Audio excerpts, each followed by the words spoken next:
이거는 제 뇌의 펫 사진이에요. 제가 찍어봤더니 아주 활동을 잘하는 것 같아요. 아직 치매 정도는 아닌 것 같아요. 제가 그냥 찍어봤어요. 이런 것처럼 찍는 거예요. 그냥 찍어서 보는 거예요. 근데 굉장히 정보를 많이 얻을 수가 있죠. 그리고 이런 널스, 니어 인프라레드, 적외선 같은 거 이런 것도 찍고 여러 가지 방법들이 있어요. 이미지, 마그네틱, 아까 제가 이야기했죠. 뇌의 마그네틱 필드를 측정을 해서 하는 이미지라고 굉장히 비싼 기계가 있다. 이런 것도 있고 굉장히 많은 방법으로 뇌의 신호를 측정을 해서 뇌 기능을 보는 거예요. 제가 재미있는 연구를 하나 소개를 좀 해드릴 건데 저희가 실제로 한 연구예요. 여러분들 사랑하는 사람의 뇌는 어떻게 변화가 될까요?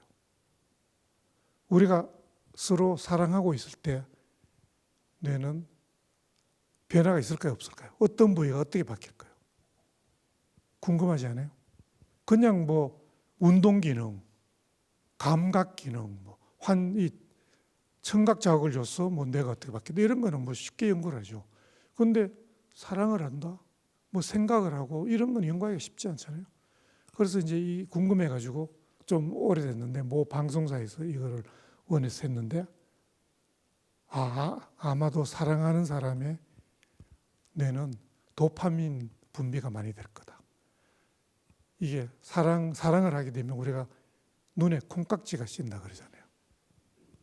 이게 약하는 거하고 똑같은 거예요. 중독되는 거하고 똑같은 거예요. 진운의 안경이에요.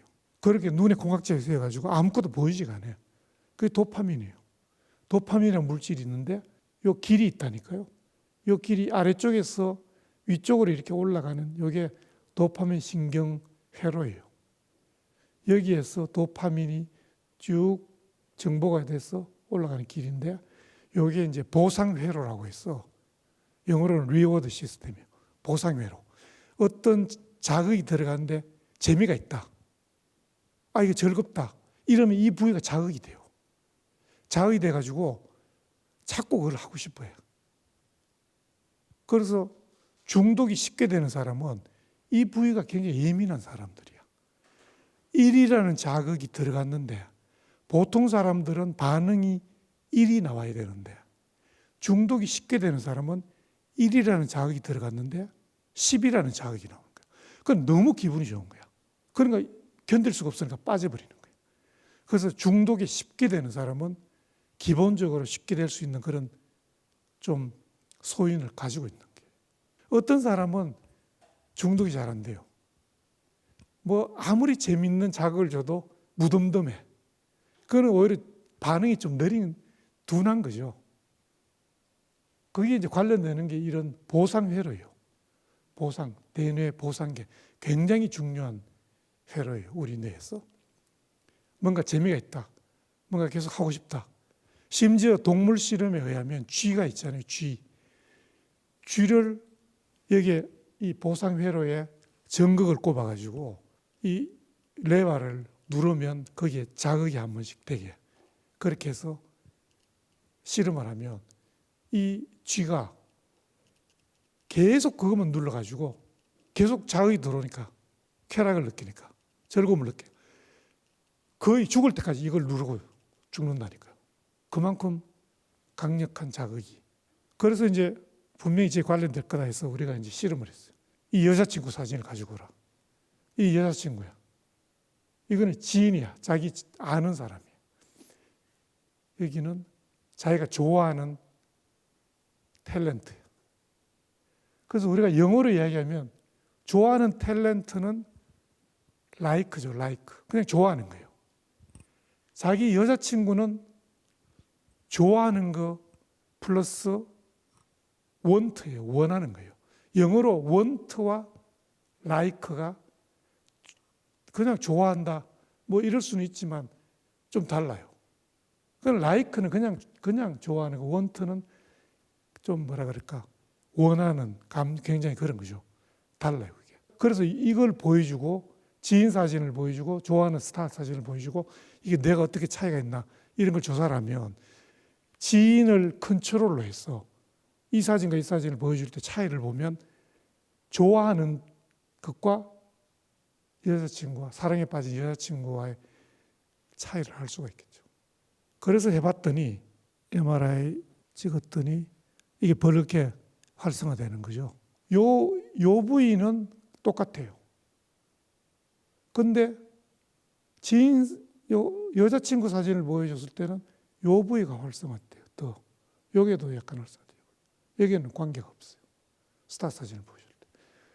이 부위는 인슐라라는 뇌 섭렵인 부위인데 이 부위는 강력한 자극이 들어가면 반응을 하는 부위예요.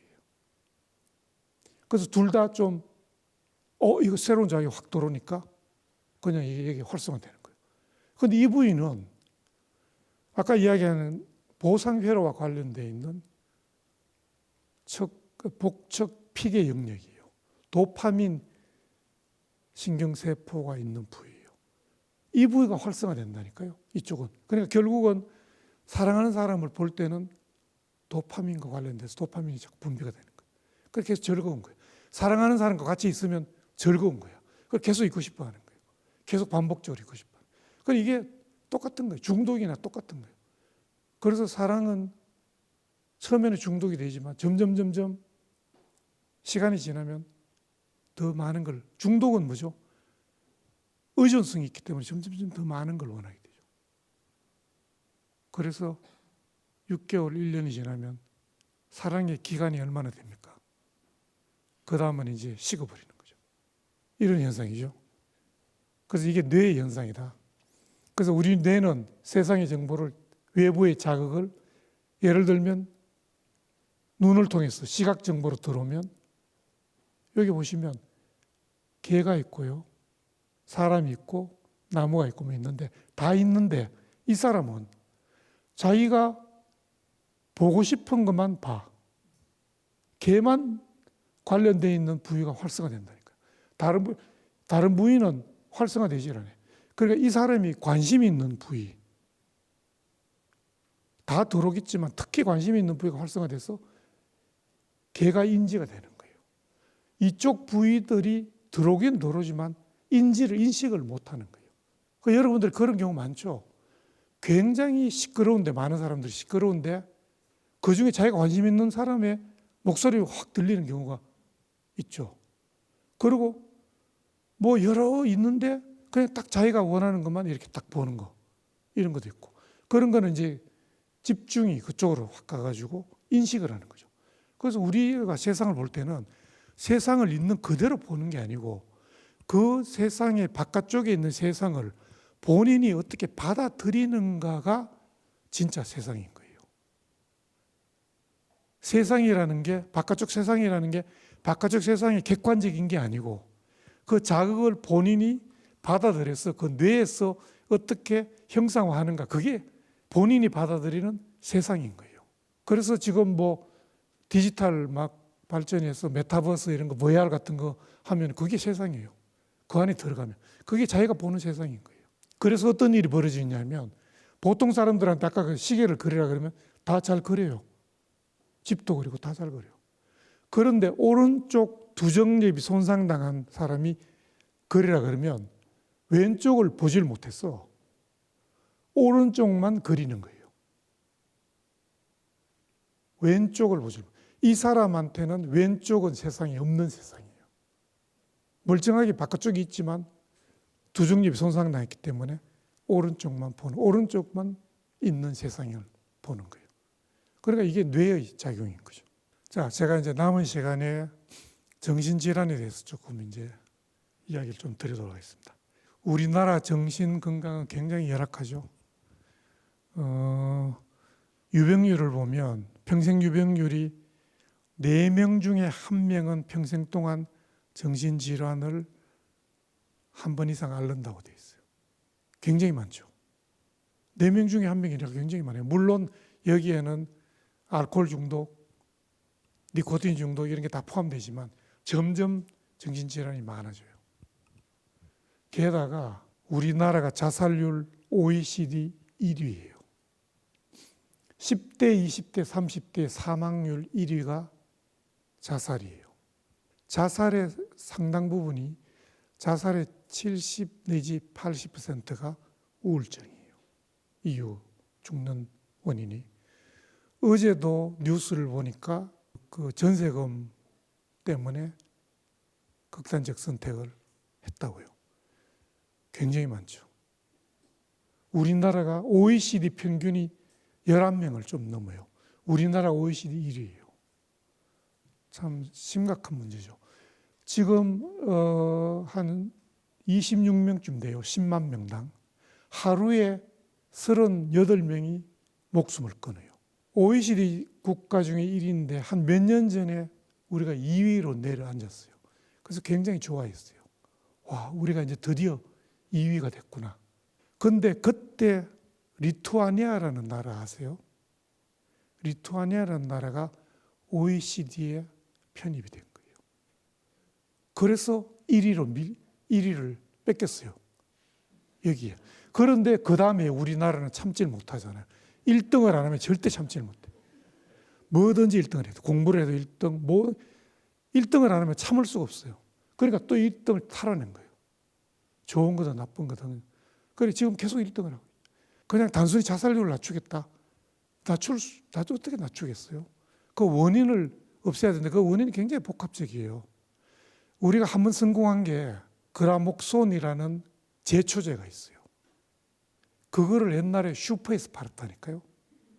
슈퍼마트에서 팔았다니까요. 그래서 시골에서 할아버지 할머니께서 외로웠어. 그 고독하고 그 외로움에 못 견뎌서 그 그라목손 제초제를 다 사용을 해서 극단적 선택을 한 거예요. 그래서 이거를 막아야 된다고 막 계속 해가지고 그 오랫동안 작업을 해서 그거를 슈퍼에서 못 파는 법을 만든 거예요. 그러고 난 다음에 자살률이 팍 떨어졌어요. 그냥 쉽게 구하지를 못하니까. 지금 얼마 전에 번개탄 뭐 어쩌고저쩌고 그러잖아요. 사실 그게 일반 사람들이 생각할 때는 아니 번개탄 못 팔게 하는 게 대수냐? 그럴지 모르지만 그걸 쉽게 못 구하는 그 자체가 그 순간을 또 넘길 수 있고 해서 그걸 떨어뜨린다고요. 그래서 굉장히 어려운 문제죠. 정신질환은 옛날에는 서양 같은 데서는 배에 태워가지고 바다로 그냥 내보내버렸어요. 바다에서 죽으라고. 귀신이 시했다. 그렇게 했죠. 그래가지고 이 요양소 같은 데 이런 데 막 옛날에 우리나라도 굉장히 열악했죠.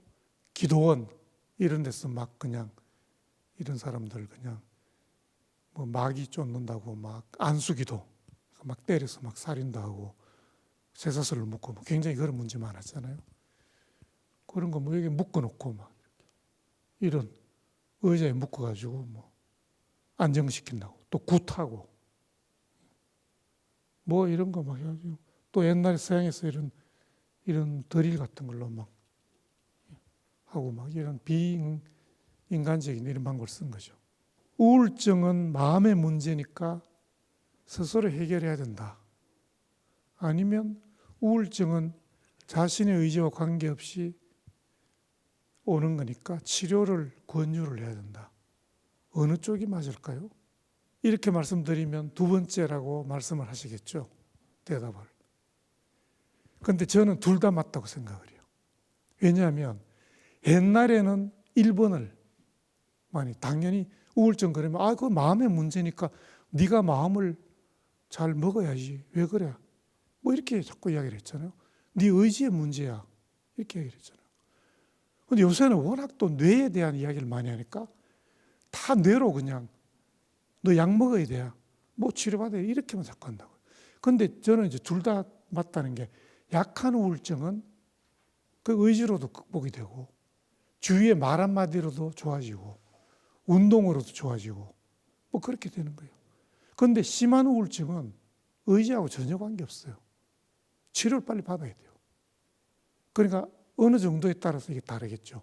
그러니까 뇌라는 게 우리가 약물이나 이런 걸 아까 말씀드린 대로 뇌의 어떤 신경세포의 변화를 통해서 치료를 할 수도 있고 아니면은 마음이나 행동 이런 거를 통해서 뇌 기능을 바꿀 수도 있는 거예요.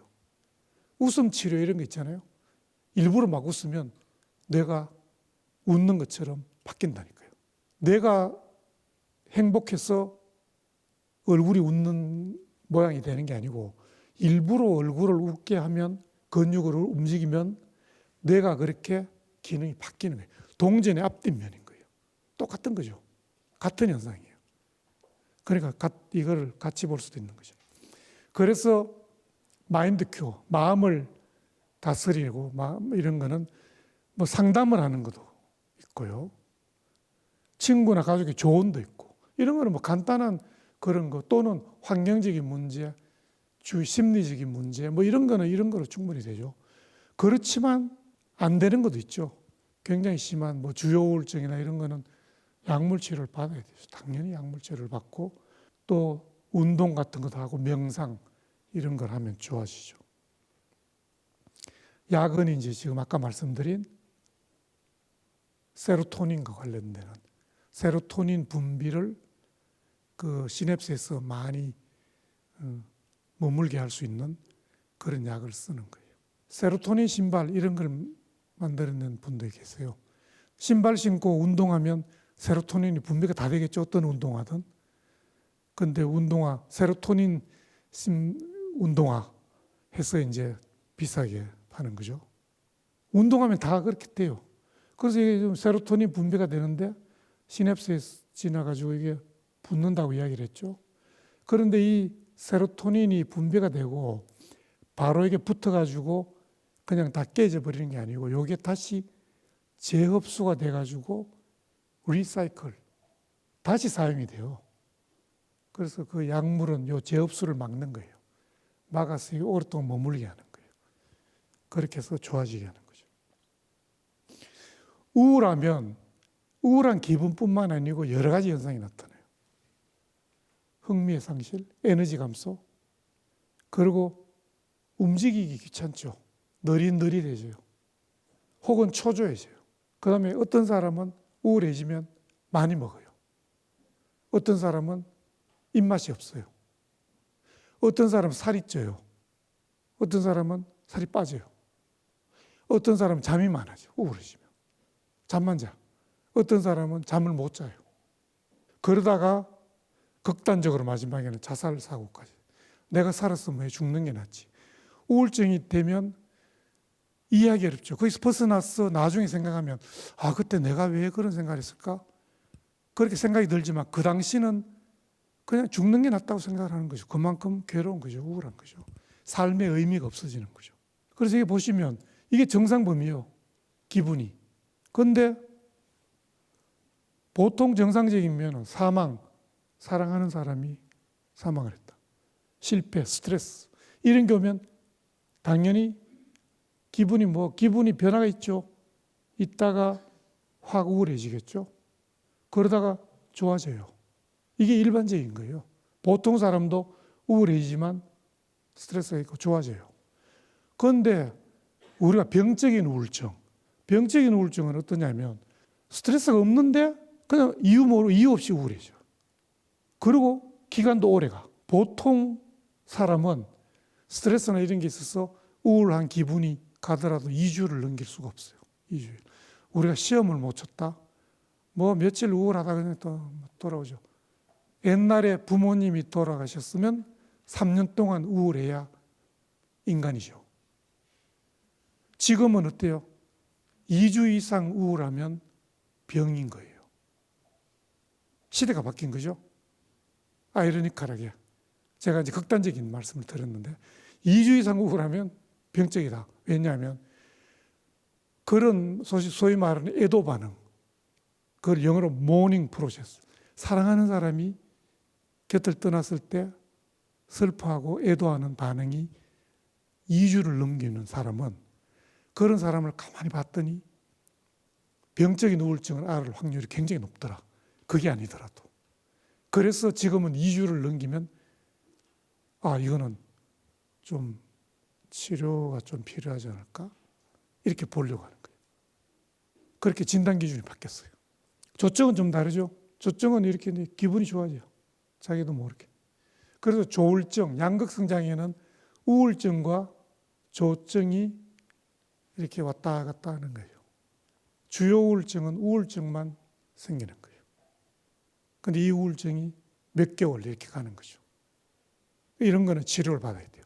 근데 정상적으로 이렇게 우울해서 뭐 이런 거는 상담을 받아도 되고 뭐 이런 거죠. 그죠? 그 기간을 운동을 하고도 해도 좋아지고 이런 거죠. 경조증은 약간 정도의 조증이 오는 거죠. 그래서 우울증은 우리가 어느 정도면 치료를 해야 되는가? 우울감은 누구나 느낄 수가 있는 거예요. 우울감. 우리가 우울한 감정을 느끼지 못하면 인간이 아니겠죠? 어떻게 우울하지 않겠어요? 우울하지 않으면 인간의 존재의 이유를 우리가 알 수가 없잖아요. 우울하기 때문에 자기 자신도 되돌아보고 우울할 때는 그 정신적인 에너지가 자기로 향하는 거예요. 자기로. 바깥쪽에 관심이 있던 게 자기로 향해서 자기를 되돌아보게 되는 거예요. 그 우울해지면 그렇게 되죠. 오히려 좋은 측면도 있죠. 너무 바깥쪽으로만 바라보면 문제가 있는 거예요. 그게 바깥쪽으로 향하게 되면 그게 이제 좀 분노, 화, 앵거, 어그레션 이런 거죠. 자기로 향하면 그게 이제 자살 생각, 우울 이런 거죠. 그래서 이 우울감은 누구나 느낄 수 있지만 좀 짧지만 우울증은 2주 이상 지속되면 문제가 있다. 이제 그런 거죠. 여기 보시면 딱 보면 아시죠? 오른쪽은 우울증, 무채색이죠. 왼쪽은 컬러풀하죠. 기분이 좋아요. 보기만 해도 알죠. 얼굴 표정도 다르죠. 치료는 제가 지금 말씀드린 여러 가지 방법들 아까 말씀드린 것들을 하면 되고요. 그래서 이렇게 우울증일 때 뇌를 찍어보면 아까 펫이에요. 찍어보면 다 퍼렇게 돼 있다고요. 그런데 치료를 하고 난 다음에 그게 뭐 약물 치료든 상담이든 뭐든 치료를 하고 나면 좋아졌죠. 정상적으로 기능이 좋아진 거예요. 활동이 증가돼서 정상적으로 바뀌는 거예요. 이게 우울증이 좋아진 거죠. 그래서 뇌 기능과 밀접한 관련이 있는 거죠. 그 다음에 이제 마지막으로 제가 조현병을 좀 말씀을 잠깐 드리고 끝내겠는데, 조현병 과거에 정신분열병이라고 했던 병이에요. 정신이 분열된다. 망상, 환청, 주위에 사람이 없는데 사람 목소리를 막 들어요. 자기를 욕하는 소리. 망상, 제가 날 죽이려고 하는구나. 피해망상. 여러 가지가 있죠. 과대망상, 내가 하느님이다. 뭐 내가 대통령이다. 뭐 여러 가지가 있죠. 이거는 이제 루이스 웨일이라는 영국의 유명한 화가인데 정신분열병, 조현병을 앓은 사람이에요. 조현병을 앓았던 유명한 사람들이 굉장히 많죠. 또 유명한 예술가들이 우울증을 앓은 사람도 굉장히 많죠.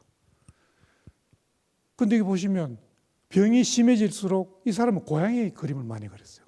병이 심해질수록 점점 형상이 어떻게 돼요?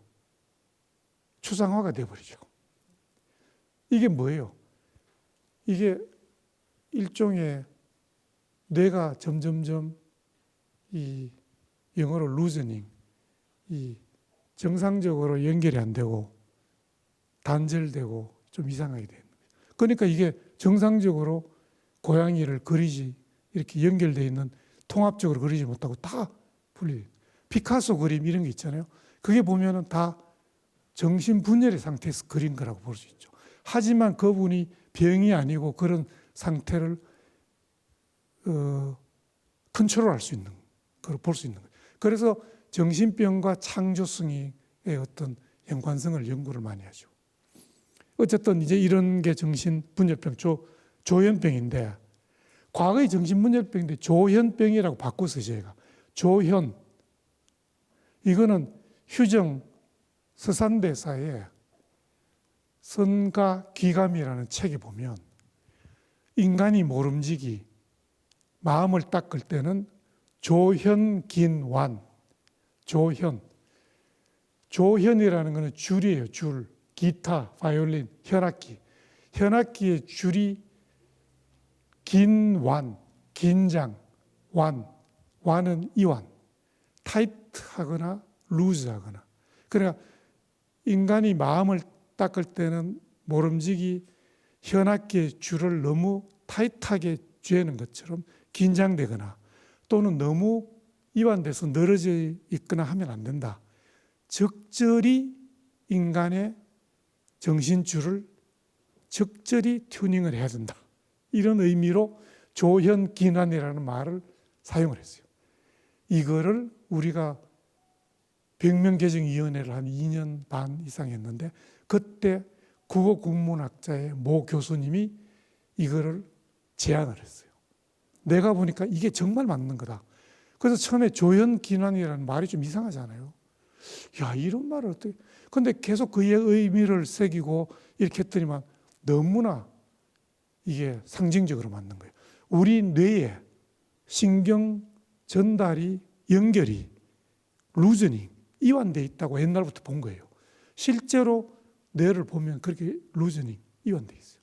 신경세포 연결이 잘 되어 있지 않고 잘 안 되어 있어요. 그래서 너무나 이게 상징적으로도 그렇고 또는 서로 우리가 말을 할 때 A, B, C, D 이렇게 쭉 흐르면 A에서 B로 가고 B에서 C로 가고 이렇게 조리가 있어야 되는데 조리가 없어요. A에서 B로 가야 되는데 A에서 C로 막 건너뛰고 D로 막 가고 이게 이렇게 연결이 잘 안 되고 신경세포가 서로 다른 걸로 막 연결이 되고 이러니까 말이 다른 데 쓰이는 거예요. 그래서 이런 게 문제가 있죠. 너무나 이게 정말 잘 표현한 거예요. 그래서 기난이라는 게 너무 복잡하니까 떼고 조현병을 하자. 그래서 조현병을 바꿨어요. 그래서 이 의미를 저희가 유명한 란셋이라는 잡지가 있다고. 굉장히 유명한 잡지인데 여기에 Renaming Schizophrenia in South Korea라는 걸로 발표를 했어요.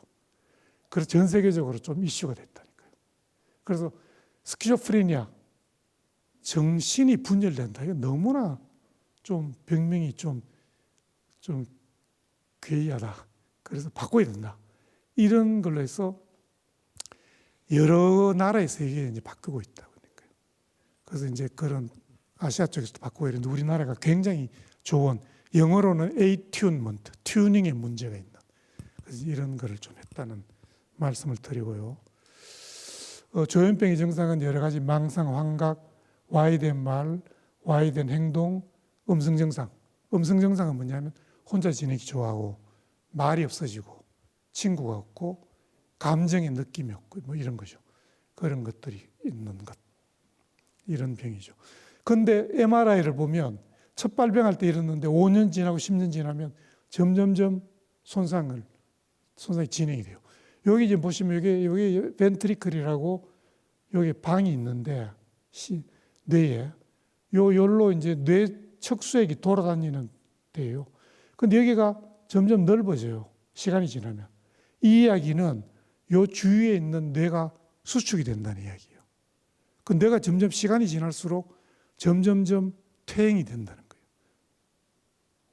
그래서 과거에 정신분열병을 조기 치매라고 했다고요.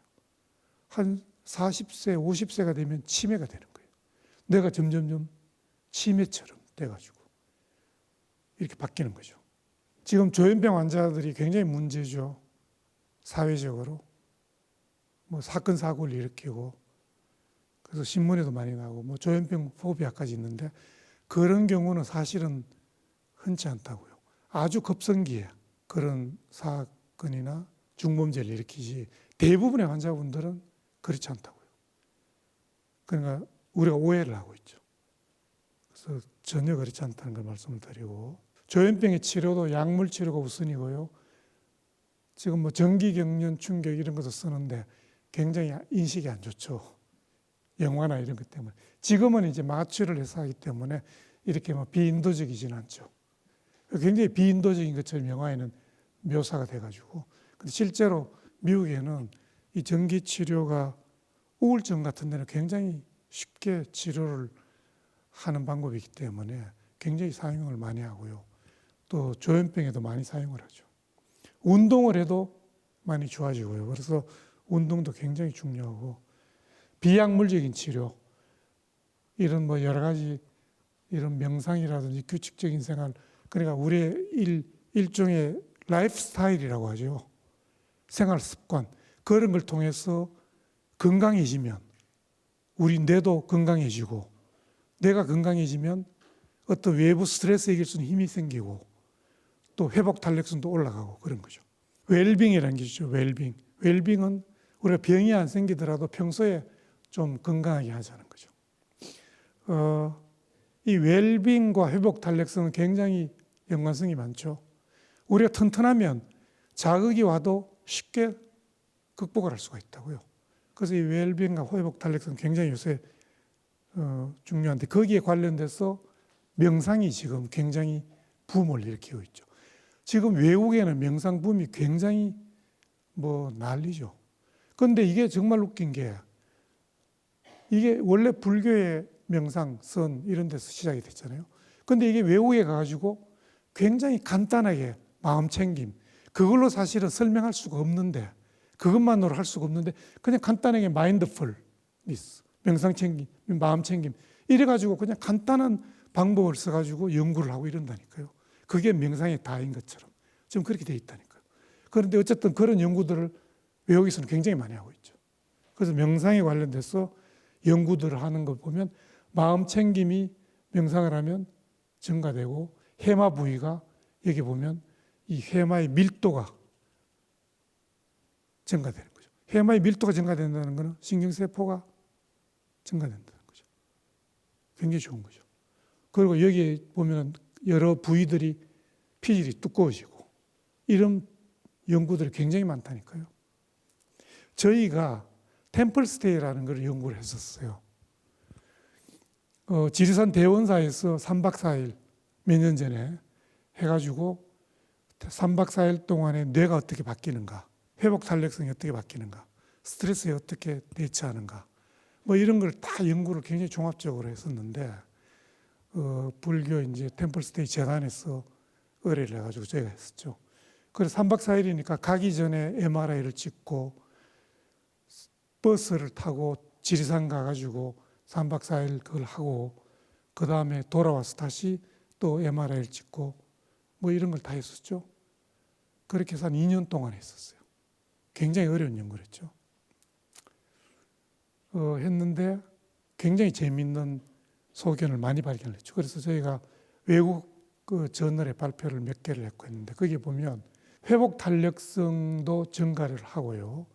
그 다음에 연결성, 뇌에 서로 연결이 신경세포 연결성이 증가된다. 연결성이 증가된다는 것은 기능이 증가된다는 거예요. 뇌는 서로 커넥션이 되어 있는 거죠.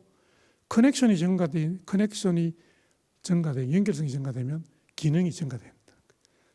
그래서 그런 것도 굉장히 증가되고 템플스테이 전과 후에 어떤 부위들이 두꺼워지고 또 디폴트 모드 네트워크, 휴지기 네트워크라고 하는데 그거 들어보셨는가 모르겠는데 우리가 그냥 쉬고 있더라도 뇌는 활동을 해요.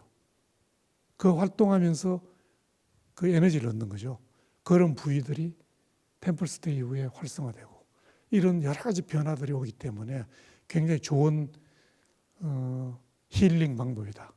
이런 걸 저희들이 과학적으로 밝힌 그런 데이터가 있죠. 자세한 거는 제가 지금 말씀드리기는 어렵고요. 그래서 이제 이런 것들을 보면 저희들이 오랫동안 내려오던 그런 꼭 이거는 불교 종교적인 색채를 떠나가지고 우리 고유의 어떤 그런 그 마음을 닦는 방법 이런 것들이 굉장히 좋은 영향을 미친다 뇌에 이렇게 우리가 볼 수가 있고요. 그래서 이 외국인들이 템플스테이에 굉장히 관심이 많아요. 실제로 학회 같은 데 오면 한국에서 개최된 학회에 오면 템플스테이 경험을 해보려고 하는 사람들이 꽤 있다고요. 그래서 이런 것들이 큰 뇌에 도움이 된다 이런 말씀을 드리도록 하겠습니다. 제 결론을 지으면 인간의 뇌는 약 1000억 개 신경세포로 되어 있고 1000조 이상의 신경세포 연결로 되어 있다. 그리고 뇌는 고동 기능이 필요할수록 크고 복잡하고 발달이 되어 있고 전두엽이 점점 커지고요. 우울증, 조현병 등이 뇌 이상이고 또 그 치료라는 것은 뇌의 기능을 정상화시키는 것이고 정신질환을 치료하는 것은 뇌에 여러 가지 방법들이 있는데 그런 뇌를 정상화시키는 그런 방법들이죠. 신경조절술은 신경회로의 기능을 바꾸어서 정신질환을 또 치료할 수가 있고 뇌의 기능을 바꿀 수가 있고요. 뇌를 건강히 관리하려면 평소에 여러 가지 생활 습관이라든지 또는 규칙적인 생활 같은 그런 라이프 스타일 그런 거 외에도 명상이나 여러 가지 그런 힐링하는 방법을 사용을 해서 템플스테이나 마음 챙김 이런 걸 통해서 자기 돌봄 뭐 이런 것들이 굉장히 자기를 돌아보는 이런 활동을 함으로써 뇌의 기능을 높일 수가 있다. 이런 말씀을 드리도록 하겠습니다. 예, 제 발표는 이상 마치도록 하겠습니다. 감사합니다. 네, 그러면은 질문을 받는 시간을 갖도록 하겠습니다. 첫 번째 질문입니다. 뇌에 전류를 흘려서 명상 시에 삼매에 들게 할 수 있는지요? 이제 삼매라는 건 하나의 대상에 집중하는 상태인 것 같습니다. 아마 이론적으로는 가능합니다. 왜냐하면 삼매라는 그가 뇌에 어떤 변화를 오게 하는지를 알게 되면 지금 아직 모르죠. 그게 빠지면 뇌가 어떤 상태가 되는지를 모르니까 그걸 알게 되면 그 상태를 만드는 상황을 만들면 되는 거잖아요. 전기를 흘려주든 어떻게 하든 간에 이론적으로는 가능한데 언제 가능할지는 모르겠습니다.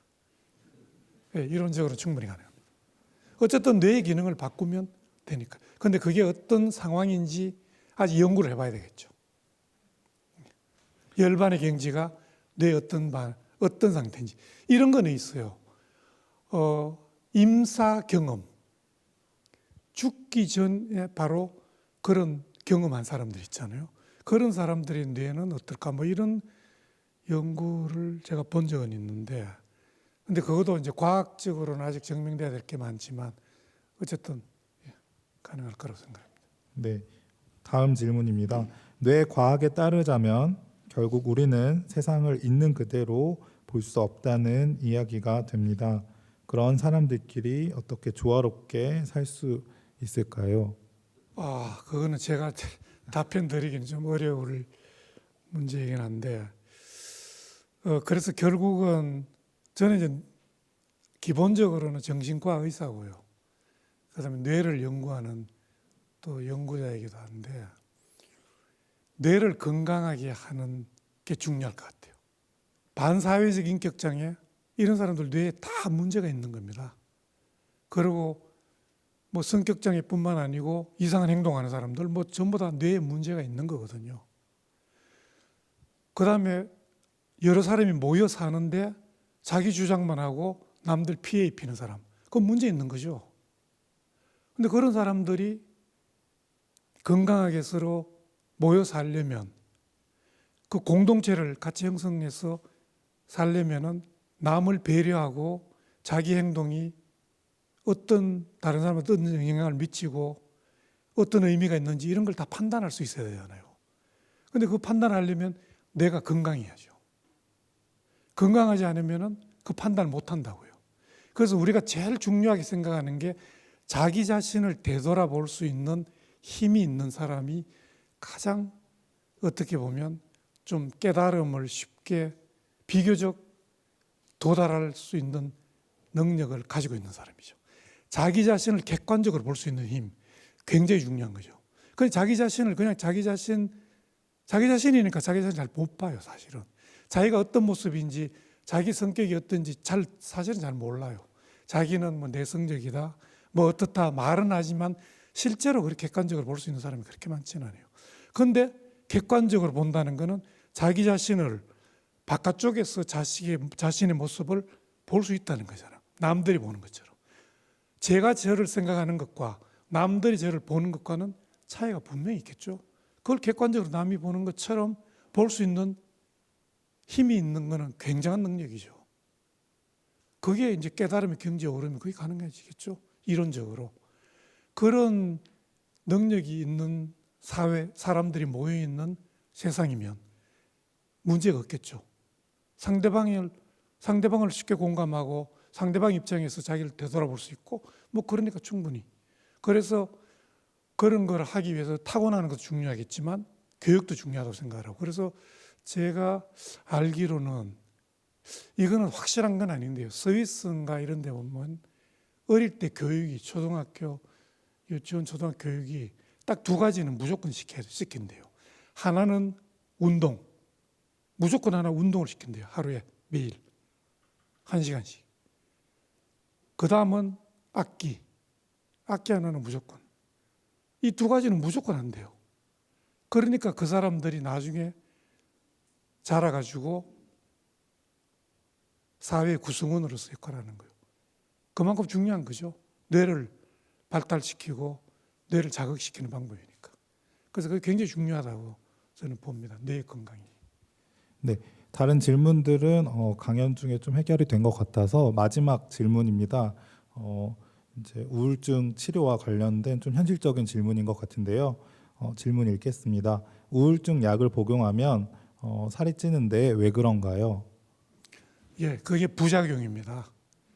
그 우울증 약 중에 지금 이제 가장 많이 쓰는 게 세로토닌, 선택적 세로토닌 재흡수 차단제라고 SSRI라는, 혹시 들어보셨는지 모르겠는데 SSRI라는 약을 많이 써요. 거기에 대표적인 게 프로작이에요. 그다음 뭐 세트랄린, 파록세틴 뭐 여러 가지가 있는데 그 약들이 비교적 선택적으로 세로토닌에만 관련해요. 그전에는 TCA라고 해서 3환계, 트리사이클릭 3환계 링이 3개예요. 트라이사이클릭 안티디프레센트, 항우울제, TCA라고 해서 부작용이 굉장히 많은 약이에요. 그거는 세로토닌뿐만 아니고 도파민, 노에프네프린, 히스타민 뭐 이런 여러 신경전달 물질에 영향을 줘가지고 뭐 저혈압도 만들고 어떨 때는 혈압이 떨어져가지고 막 쓰러지기도 하고 그럼 가슴이 막 두근두근거리기도 하고 심장에도 영향을 주고 뭐 여러 부작용들이 있어서 굉장히 위험했다고요. 그런데 SSRI가 나와서 다른 신경전달 물질은 관련 안 하고 세로토닌에만 관련하니까 비교적 굉장히 안전한 약물이에요. 그런데 문제가 살이 찌는 거예요. 부작용이죠. 그래서 그게 가장 큰 문제라서 살이 안 찌는 약이 또 있거든요. 그냥 부작용은 부작용대로 조절을 해야 되고 치료는 치료대로 해야 되는데 제일 좋은 거는 부작용이 없고 치료 효과가 좋으면 되는데 대부분의 약은 치료 효과가 조금 있고 부작용도 조금 있고 그런데 어떤 경우는 효과는 없고 부작용은 많고 그럼 약을 못 쓰겠죠? 그럼 다른 약을 바꿔야 돼요. 사람마다 다 달라요. 그거를 이 사람한테는 이 약이 맞고 이 사람한테는 이 약이 맞고 이게 정밀 의료예요. 지금 이야기는. 지금 항암 치료는 정밀 의료 쪽으로 많이 가 있다고요. 우리가 유방암 이럴 때 유전자 검사를 해가지고 하잖아요. 거기 관련돼 있는 뭐 유전자와 관련돼 있는 그 항암 치료 뭐 해가지고 다르게 쓴다니까요. 그게 다 맞춤 치료죠. 정신과 치료도 마찬가지예요. 이 사람한테는 이 약이 맞다, 이 사람한테 이 약이 맞다. 그걸 알 수 있으면 맞춤 치료를 하는 거죠. 그쪽으로 지금 가고 있다니까요. 하지만 지금까지는 잘 몰라요. 그래서 일단 사용을 해봐야 돼요. 사용해보면 어떤 사람한테는 살만 많이 찌고 효과가 별로고. 그러면 살이 많이 찌면 바꿔야 되죠. 어쩔 수 없어요. 그런데 적당히 찌면 운동도 하고 다이어트도 하고 생활 습관을 바꾸면서 견디는 거예요. 그러면서 우울증이 좋아지고 하면 약을 줄이고 이렇게 하면 또 좋아지는 거예요. 그런 게 다 이제 임상적인 판단을 하는 거죠. 어떻게 해야 될 건가? 거기에 따라서 의사의 퀄리티 결정이 된다고 생각하시면 되죠. 이 사람한테는 어떤 방법이 가장 적절하고 어떤 게 가장 이 시기에 정확하게 이 약의 용량이나 어떤 그런 걸 해주는가. 이게 가장 중요한 거예요. 그 사람한테 맞는. 근데 그게 잘 안 되면 이제 부작용도 나타나고 효과도 별로 없고 막 그런 거죠. 그러기에 이제 차이가 있을 수도 있는 거죠. 그러니까 부작용을 가지고 효과를 판단하시면 안 돼요. 조현병 치료약 중에 굉장히 좋은 약이 있어요. 클로자핀이라고. 근데 그건 좀 귀찮아요.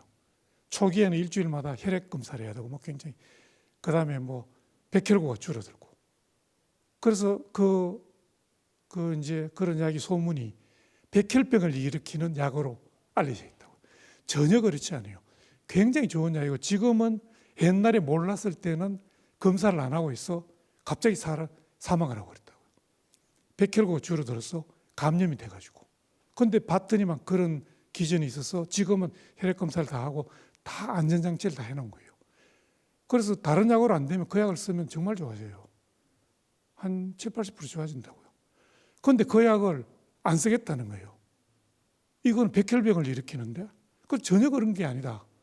그래도 안 쓰겠다는 거예요. 그건 잘못된 거죠.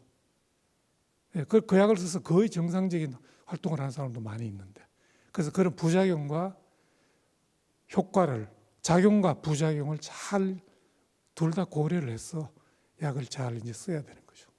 그러면은 오늘 좋은 강연해 주신 권준수 교수님께 큰 박수 네, 부탁드리겠습니다. 감사합니다. 네.